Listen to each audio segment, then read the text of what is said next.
Bonjour à tous et bienvenue dans cette nouvelle vidéo de l'original. Après près de 2 mois de congés et de petites absences à droite à gauche, votre youtubeur bijoutier préféré est de retour. Et de retour avec un paquet de sujets extrêmement cool, un tas de projets et évidemment votre petite dose de culture générale une fois toutes les 2 semaines sur base de la bijouterie et des matières précieuses. Si vous tombez inopinément sur cette vidéo et que ma fif vous plaît, vous pensez à vous abonner. Si vous êtes déjà un habitué de ce magnifique visage, je vous invite bien sûr à mettre le petit pouce qui va bien en fin de vidéo si celle-ci vous a plu. De tout temps, l'homme a associé des symboliques aux choses, que ce soit par croyance ou par coutume ou par une série d'événements qui se sont répétés et qui ont ancré ces croyances dans la culture populaire. Évidemment, les pierres fines et précieuses n'échappent pas à cette règle et je trouvais ça très sympa de vous en parler. C'est faux, j'étais en dèche de script, je ne savais absolument pas quoi écrire parce que je suis à la bourre sur mes écritures. On m'a donné l'idée, d'ailleurs merci, et voilà, j'en fais une vidéo. Ah, youtubeur, un métier d'avenir est parfaitement timé avec des plannings extrêmement complexes. Que signifient donc ces pierres? Pourquoi leur apporte-t-on ces croyances? Et que signifient-elles ces fameuses croyances? Eh bien, nous allons voir tout ça ensemble maintenant. Générique. Y a pas de générique. Ah, c'est pas con ça, c'est vrai qu'il n'y a pas de générique. Bon, on va y aller comme ça alors. Et nous commençons donc par le roi des pierres précieuses, l'empereur des gemmes, j'ai nommé le diamant. Le diamant est la pierre la plus dure du monde. Je vous rappelle qu'elle trône en tête de l'échelle de dureté et de très loin. Tirant son nom du grec ancien, Adamas, signifiant l'indomptable, cette pierre hors norme tire forcément sa symbolique de son extrême résistance. Il représente la pureté et l'amour éternel. C'est beau dit comme ça. Et d'ailleurs, petit fait intéressant là-dessus, c'est en 1947 que l'argument marketing de la résistance du diamant fut utilisé pour la première fois. Et pas qu'un peu d'ailleurs. Exploitation faite par la société De Beers. Société De Beers qui n'est autre que la plus grosse holding au monde contrôlant le business du diamant. Et De Beers a capitalisé à fond de balle sur le fait qu'il fallait offrir quelque chose d'éternel à votre amour pour quelque part lui offrir un petit peu une sorte de symbole d'éternité. L'histoire ne raconte pas si cette signification est arrivée grâce à De Beers ou si la croyance populaire avait déjà fait le boulot avant. La bague solitaire est d'ailleurs encore utilisée aujourd'hui pour quasiment toutes les demandes en fiançailles. La bague solitaire, le seul et unique amour et sa combinée à l'éternité du diamant. Et voilà tous les ingrédients réunis pour envoyer un message très fort à votre cher et tendre. Un petit peu de romantisme perdu dans ce monde de brutes. Et de tiktokers, et de youtubeurs, et d'instagrammeurs. Je suis fatigué moi aujourd'hui. Seconde pierre que nous allons voir dans cette vidéo, le rubis.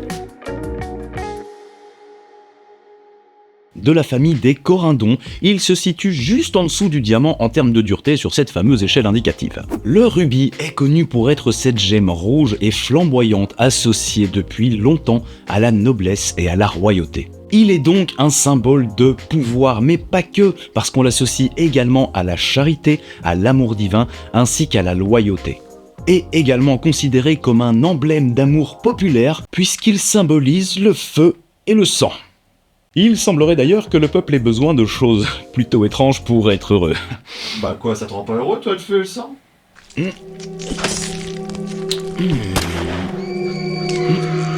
C'est une bonne question. Et ceci dit, en parlant de sang, eh bien le rubis dans la religion catholique symbolise justement le sang du Christ. On va donc en retrouver un petit peu partout et souvent arboré par de grands personnages historiques, tels que Saint Wenceslas. Bonjour, chef Echebech. Lui. Quoi, vous ne connaissez pas Saint Wenceslas? En vrai, avant d'écrire le script de cette vidéo, je n'avais pas la moindre idée de qui était ce type. En fait, c'est un roi tchèque qui a vécu au Xe siècle, donc il est logique qu'il soit pas super connu par chez nous. Mais si je vous en parle, vous vous doutez que c'est pour une excellente raison, puisque Sa Majesté Wenken machin là, possédait une couronne sur laquelle était serti un rubis d'une qualité exceptionnelle et de près de 250 carats. Donc le mec a juste pris une des plus belles pierres du monde et il a décidé de se la coller sur le front, voilà.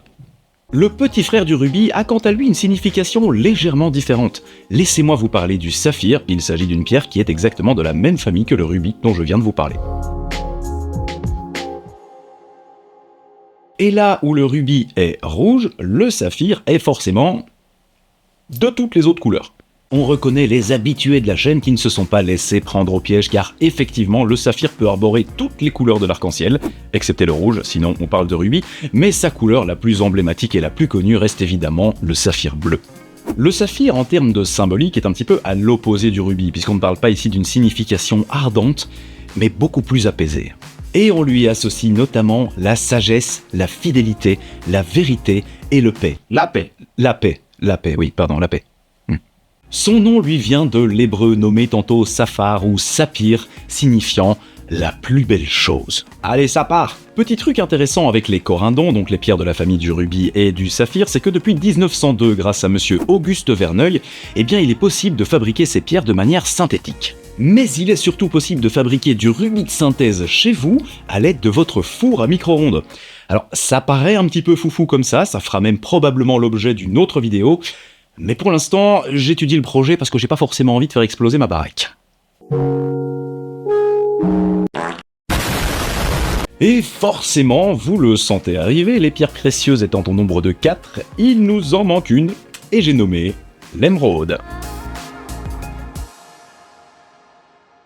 Ah, l'émeraude, la grande usurpatrice de l'appellation des pierres précieuses. Pour rappel, on parle ici d'une pierre de la famille des béryls. Alors, il y en a d'autres des pierres de la famille des béryls, il y a l'aigue-marine, il y a la morganite, il y a l'héliodore, mais celle-là, on s'en bat totalement les noisettes. La seule qui est importante, c'est l'émeraude. Les pierres précieuses sont au nombre de 4, saphir, rubis, diamant, émeraude, les autres, balèque. 60% des émeraudes proviennent actuellement de Colombie, mais on n'en a pas trouvé que là-bas, puisqu'une partie de sa symbolique a pris racine dans l'Égypte antique. Et cette pierre était considérée comme la pierre préférée de la reine Cléopâtre, qui ne s'est absolument pas privée d'en offrir à absolument tout son entourage. En même temps, la reine Cléopâtre, j'ai envie de te dire, elle avait quand même un petit peu de pognon, quoi, tu vois. Et donc oui, parfois je fais des blagues en bruxellaire, parce que j'ai envie de faire des blagues en bruxellaire, parce qu'on est en Belgique ici, on revendique nom de Dieu. L'émeraude est une pierre qui représente en réalité la sincérité, l'amour comblé, et elle est également censée apporter la connaissance, mais pas que, puisqu'on parle aussi de la vie éternelle. Alors pour la vie éternelle, j'ai essayé de contacter Cléopâtre sur les réseaux parce que j'aurais bien aimé avoir un petit témoignage. Étonnamment, j'ai pas eu de réponse. Zéro. Pour la connaissance en revanche, il semblerait que cette symbolique lui vienne de l'empereur Néron. Néron, qui étant myope, se promenait avec une sorte de petit objet contenant une lame d'émeraude, lui servant à corriger sa vision un petit peu pérave. Et vu que le mec faisait quand même un tout petit peu figure d'autorité à l'époque, et bah les gens en ont déduit que c'était aussi en partie pour la connaissance. Voilà l'explication. J'ai donc fini de vous parler des pierres précieuses. Alors en parlant de pierres précieuses, je vous rappelle que vous avez toujours 10% de réduction sur mon site internet où des pierres précieuses, il y en a plein. Un tas de bijoux restaurés, garantis 1 an, livrés avec certificat directement chez vous, restaurés par mes soins et ceux de mon équipe. Je vous rappelle que je n'ai pas de Tipeee, que je n'ai pas de Utip et que le seul moyen de me rémunérer est celui-là. Je trouve ça beaucoup plus sain comme mode de fonctionnement. Il n'y a pas d'obligation. Si vous avez envie de vous faire plaisir ou de faire plaisir et de me faire plaisir par la même occasion, vous savez ce qu'il vous reste à faire. Et nous arrivons maintenant sur ma pierre préférée, ma pierre de cœur la plus incroyable d'entre toutes, j'ai nommé l'opale. Oh, les opales, les opales, les opales. Ouais, l'opale et moi, c'est une grande histoire d'amour. D'ailleurs, n'hésitez pas à me faire savoir dans les commentaires quelle est votre histoire d'amour et avec quelle pierre, parce que déjà ça m'intéresse, puis en plus de ça, si jamais je fais un épisode 2, eh bien je serais ravi d'avoir des idées d'inspiration à mettre dans le prochain script. Lâchez-vous. Selon la mythologie de certains groupes aborigènes australiens, l'opale serait arrivé sur Terre d'une manière un peu particulière.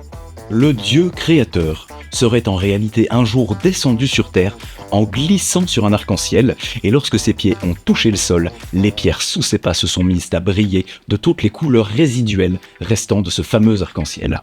C'est beau, hein? Et oui, toi tu te déplaces avec ta petite trottinette, t'as l'air très con, et le mec il se déplace en arc-en-ciel. Voilà. Qu'est-ce que tu vas faire ? L'opale est en réalité une des rares pierres contenant une telle quantité d'eau. Eau qui est emprisonnée collée à des petites sphérules de cristobalite, elle-même emprisonnée dans un gel de silice solidifié. Et c'est cette heureuse chimie aquatique qui provoque cette petite diffraction lumineuse dans la pierre et qui lui fournit tous les petits feux qu'on peut voir à l'œil nu. Finalement, cette gemme contient effectivement des mini arcs-en-ciel, comme quoi les aborigènes n'étaient pas si loin de la vérité. Ce qui est très drôle avec cette pierre, c'est que dans l'Antiquité, elle était considérée comme un symbole de pureté, de clairvoyance et d'espoir. Mais ce rapport à l'espoir va assez fort changer courant du XVIIIe et du XIXe siècle pour finalement en faire une pierre maudite. Et cette malédiction lui vient d'un livre sorti en 1829 qui est Anne de Geierstein, dans laquelle un personnage porte un bijou en opale qui semble émaner une sorte de magie, et l'histoire ne finit pas très bien. Et sa malédiction lui venait également de son prix ainsi que de sa difficulté à travailler, qui rendait la pierre très cassante, et donc pour les bijoutiers c'est un petit peu une pierre de merde. Je ne vous cache pas que quand on casse une opale, on n'est pas très bien quoi. Et d'ailleurs, si le sujet de l'opale vous intéresse, je vous rappelle que j'ai déjà fait une vidéo qui lui est entièrement dédiée à l'opale. Alors la vidéo a quelques années, mais elle contient malgré tout un tas de trucs intéressants. Et si vous avez encore 10 minutes à passer en ma compagnie, je vous glisse un petit lien. Si cette vidéo vous a plu, je vous rappelle qu'il vous est loisible de la récompenser avec un petit pouce ou avec un abonnement. Vous avez toujours 10% de réduction sur mon site avec le code YouTube10. Et d'ici à la prochaine vidéo, comme dit l'adage, prenez soin de vous. Je vous embrasse. Ciao.